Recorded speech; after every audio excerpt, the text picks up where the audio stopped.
So আজকে তোমাদেরকে আমি আমার স্টাইলে না অনেকেই করে হয়তো একটা লাচ্ছা বানানোর স্টাইল দেখাবো, তো সেটাই দেখাবো তোমাদেরকে। কে টমি ঢুকেছে? না চাল বন্ধ করে দিয়ে আয়। তা আমাদের হচ্ছে এখন নিচে বাচ্চাদের নিয়ে আলোচনা। তাহলে চালিয়ে দে। এটার মাঝখানে এরকম ফুটো করে দেবে। ও আচ্ছা, এদিকে শুরু করে দিয়েছো। মা তো ওখানে টমিকে নিয়ে পড়ে থাকে না, ও ঢুকেছে, পাখাটা চালিয়ে দিতে বললো। এরকম করে গোল করে মাঝখান দিয়ে এটা এরকম রোল। আর ওইদিকে যে পরোটাটা হচ্ছে একটা লাচ্ছা, সেটাকে উল্টে দাও। হ্যাঁ, এটা হচ্ছে এটা প্রপার লাচ্ছা, পেটাইও করা যাবে এরকম। হ্যাঁ, এটাকে পিটালেই হয়ে যাবে পেটাই। পেটাই। এবার এখানে একটা কাট লাগাতে হবে কাট নাকি? দিতে হবে, তারপর এটাকে গোল গোল এরকম করে দেখে নাও কিন্তু সবাই ভালো করে। ঘুরাতে হবে। ছোট্ট গুগল রানী তোমাদের রেসিপি শেয়ার করছে আজকাল। মাল্টি ট্যালেন্টেড বাচ্চা আমার।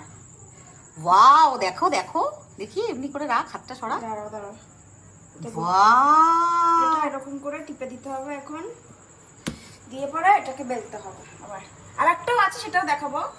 এটা কটা স্টাইল জানো তুমি? আমি 3-4টে জানি টোটাল। দিয়ে পরে বেলবে।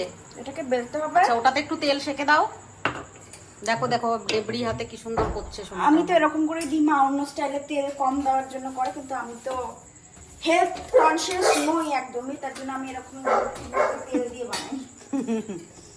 এরকম করে আমি উপর দিয়ে লাগিয়ে দিই একটু বেশি বেশি তেল। দেখো এই লাচ্ছাটা কি সুন্দর ফুলেছে।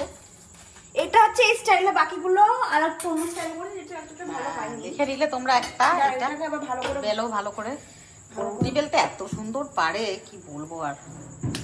আমার থেকে শত। এবার ভাবছি ইওর কিউট গুগলের ব্লগিং চ্যানেল ব্লগিং করা বন্ধ করে এরকম টিপস দেব। হ্যাঁ দেবে, ভালোই। আর তোমার ভাই চেঁচাচ্ছে কেন? এখানে একটা দাগ আছে, এটা ইয়ে করলে পরে বোঝা যাবে ভালো। দেখে নিলে সবাই কেমন করে। এরকমই লাচ্ছা হবে। হুম।